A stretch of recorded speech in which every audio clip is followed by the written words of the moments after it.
So today we are going to start a very important topic that is the nervous coordination. हमने पहले बताया कि हमारी body में कोऑर्डिनेशन दो तरीक़ों से होती है. Number one is nervous coordination and number two is hormonal coordination, या जो कि मैसेंजर केमिकल मैसेंजर्स के थ्रू होती है, उसको हम कह देते हैं हार्मोनल कोऑर्डिनेशन. नर्वस कोऑर्डिनेशन की बात की जाएगी. नर्वस कोऑर्डिनेशन हमारे पास दो पार्ट्स में सब डिवाइड होती है. Number one is the neurons and number two is the neuroglial cells. Neurons और न्यूरोग्लाइल सेल्स अगर समझने हो तो जैसे कि आपके घरों में तारों का नेटवर्क बिछा हुआ है ना, ठीक है. अब तारें क्या हैं, वो इलेक्ट्रिसिटी को ट्रांसमिशन के लिए मीडियम है. कि इलेक्ट्रिसिटी को तारें क्या करती हैं, एक पॉइंट से दूसरे पॉइंट तक ट्रांसफ़र करती हैं, ट्रांसमिट करती हैं.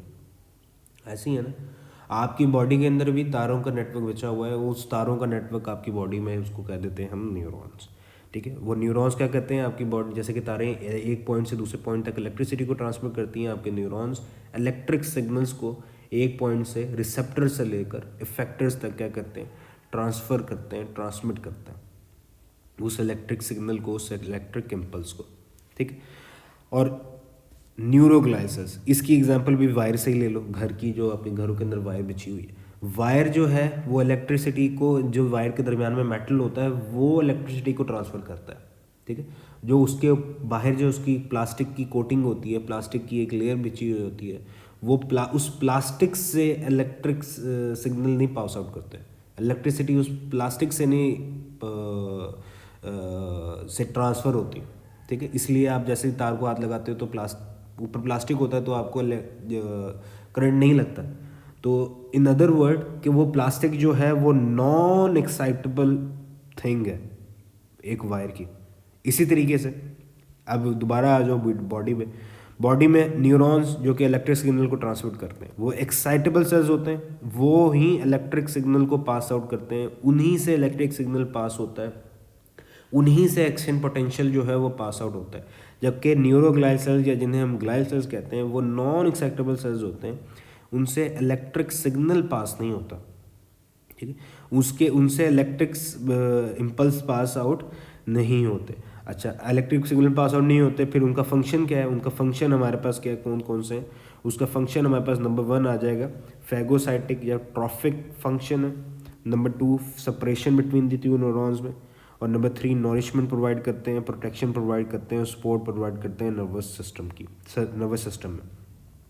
ट्रॉफिक फंक्शन का मतलब है कि वो इंटेग्रिटी मेंटेन करते हैं नर्वस सिस्टम की. उससे क्या मतलब है? उसका मतलब है कि न्यूरॉन्स की ग्रोथ किस तरह से होनी है, उनकी मेंटेनेंस किस तरह से होनी है, न्यूरॉन की रिपेयर, अगर कोई पार्ट न्यूरॉन का डैमेज हो गया है तो उसको किस तरह से रिपेयर करना है, उसको कौन से सेल्स नर्वस सिस्टम के उसमें पार्टिसिपेट करेंगे, न्यूरोग्लाइल सेल्स, ठीक है. वो कौन से सेल्स होंगे, न्यूरोग्लाइल सेल्स. यहाँ पे एक इंपॉर्टेंट बात है जो हमने डिवीजन करनी है. न्यूरोग्लाइल सेल्स, कौन से न्यूरोग्लाइल सेल्स हमारे पास सेंट्रल नर्वस सिस्टम में पाए जाते हैं, कौन से न्यूरोग्लाइल सेल्स हमारे पास पेरिफेरल नर्वस सिस्टम में पाए जाते हैं. तो ये बात नोट कर लो. I can't write it, so you have to write it by yourself. मैं बोलता हूँ, आप लिखते जाओ नोटबुक में. सेंट्रल नर्वस सिस्टम में जो न्यूरोग्लाइल सेल्स पाए जाते हैं वो हमारे पास कौन से होते हैं, ओलिगोडेंड्राइट्स, ठीक है. सेंट्रल नर्वस सिस्टम में न्यूरोग्लाइल सेल्स ओलिगोडेंड्राइट्स होते हैं जो कि बनाते हैं myelin sheath.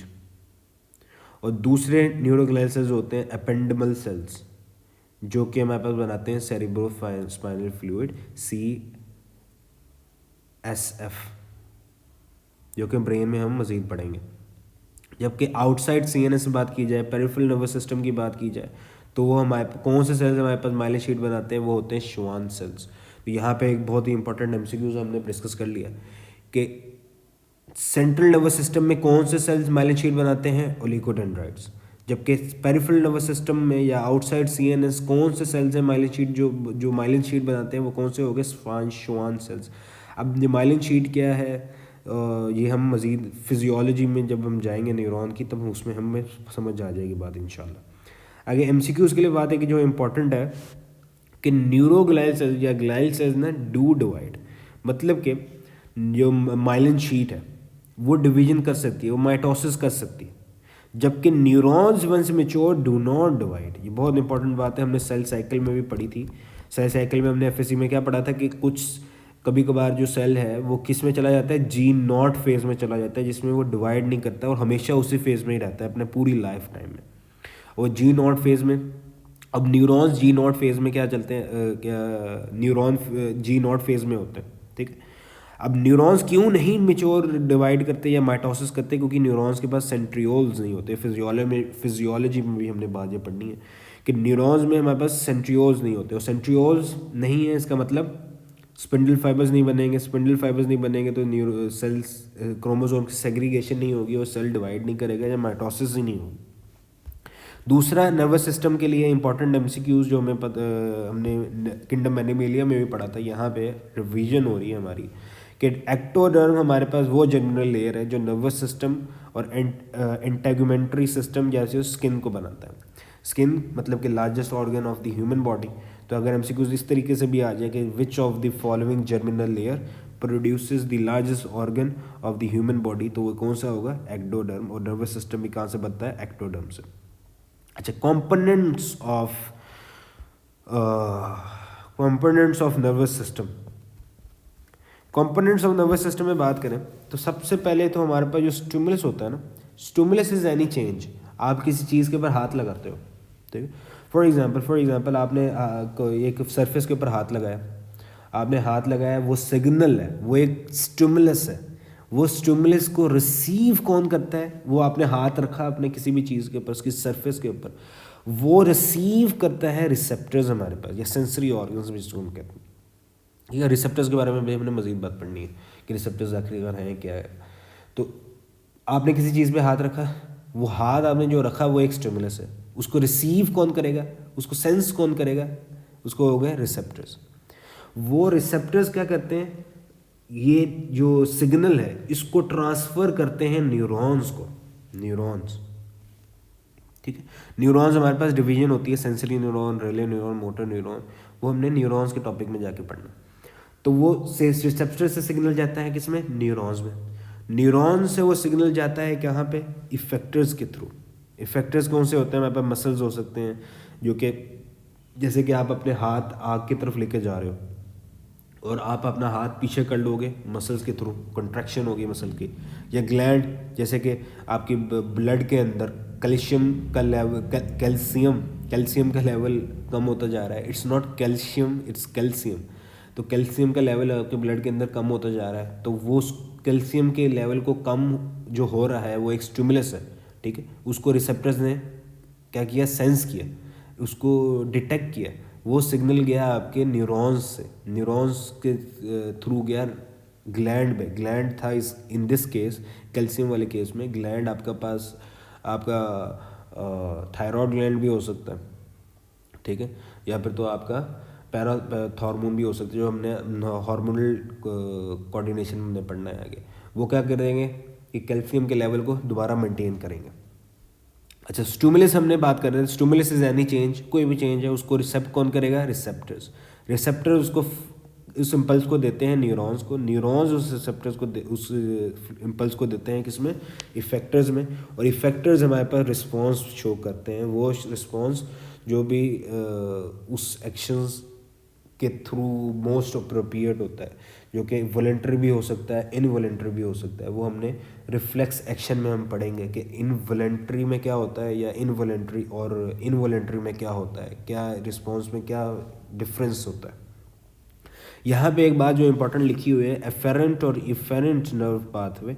Efferent nerve pathway, आप उस पाथवे को कहोगे जिसमें नर्व इम्पल्स न्यूरॉन्स की तरफ जा रहा हो, जैसे कि रिसेप्टर्स से नर्व इम्पल्स कहाँ पे जा रहे हैं, न्यूरॉन्स की तरफ, ठीक। इसको कह दोगे आप एफेरेंट नर्व पाथवे।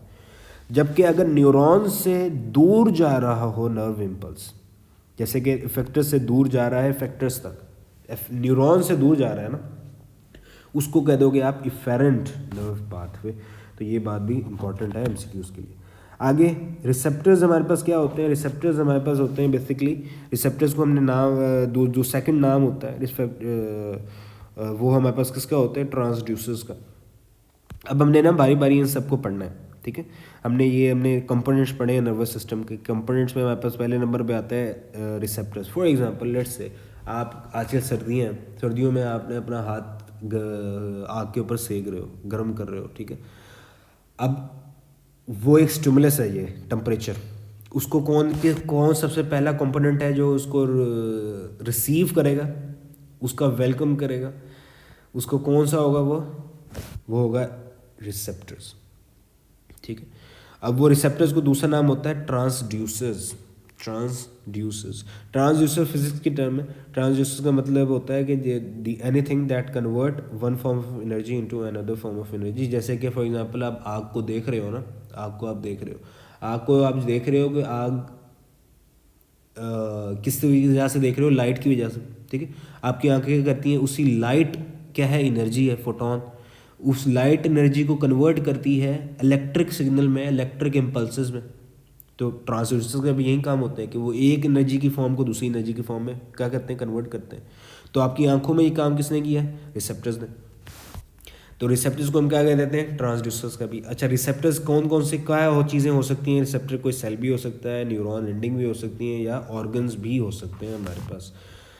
आगे हम रिसेप्टर्स की क्लासिफिकेशन में चलें। रिसेप्टर्स क्लासीफाई कैसे होते हैं हमारे पास? तो रिसेप्टर्स हमारे पास डिफरेंट तरीक़ों से क्लासीफाई किए जाते हैं। नंबर 1 सबसे पहले क्लासिफिकेशन हमारे पास आ जाती है chemo receptors, chemo chemical receptors receive. जो केमिकल्स के स्टिमुलस को रिसीव करेगा उसको क्या नाम दे देंगे हम? Chemo receptors. तो chemo receptors which changes a chemical substance to generate biological signal. These are for smell के लिए फेडरल की बुक में नाम रिसेप्टर्स मौजूद हैं, उसकी डिटेल। कौन से होते हैं? Olfactory receptors. ये कहाँ पे होते हैं? Upper part of nasal cavity. Very important MCQs। They are neurons, they are surrounded by columnar epithelial cells. ये 9th क्लास की बायो की बुक में एपिथेलियल सेल्स के में वहाँ पे उन्होंने मेंशन डिफरेंट लिखे हुए हैं एपिथेलियल सेल्स। वहाँ पे कोलमनार एपिथेलियल सेल्स भी हैं। ये कौन से सेल्स होते हैं? एलोंगेटेड सेल्स होते हैं जो कि सिक्रीशंस प्रोड्यूस करते हैं।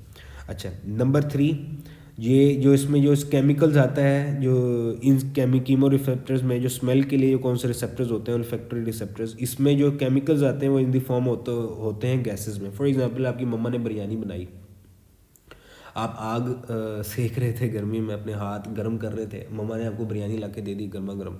और वो बिरयानी क्या है? बिरयानी की खुशबू आपकी नाक में जाती है। नाक में क्या है? Olfactory receptors. ऑल्फैक्टरी रिसेप्टर्स को किसने सराउंड किया हुआ है? कोलमनार एपिथेलियल सेल्स में। कोलमनार एपिथेलियल सेल्स क्या कर रहे हैं? सिक्रीशन प्रोड्यूस करते हैं, लिक्विड की सिक्रीशंस। अब वो गैस में क्या है? वो बिरयानी की खुशबू से वो गैस है, उसमें क्या है? केमिकल्स मौजूद है जिससे आपको खुशबू हो रही है ना। वो केमिकल्स डिज़ोल्व होते हैं उस सिक्रीशन में जो कोलमनार एपिथेलियल सेल्स प्रोड्यूस करते हैं। वो जो डिज़ोल्व जब हो जाते हैं उसको सेंस कौन करता है? उसको रिसीव कौन करता है? ऑल्फैक्टरी रिसेप्टर्स, ठीक है। ऑल्फैक्टरी रिसेप्टर्स फिर हमारे पास किसके लिए हो गए? स्मेल के लिए। टेस्ट के लिए हमारे पास होते हैं टेस्ट रिसेप्टर्स, जो कि हमारे पास टेस्ट बर्ड्स में होते हैं। आपकी ज़ुबान में डिफरेंट टेस्ट बर्ड्स मौजूद है ना। तो taste buds include a group of modified cells called taste cells which function as receptors या taste receptors.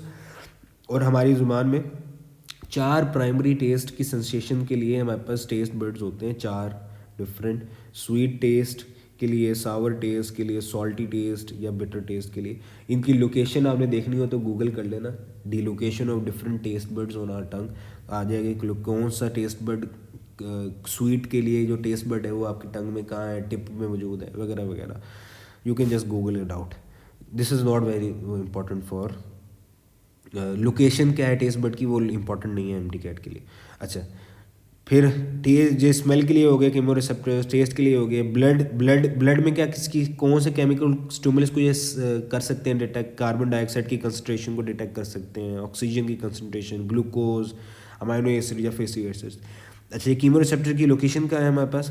Receptors in hypothalamus. This is also very important MCQs for MCAT पूछा जा सकता है।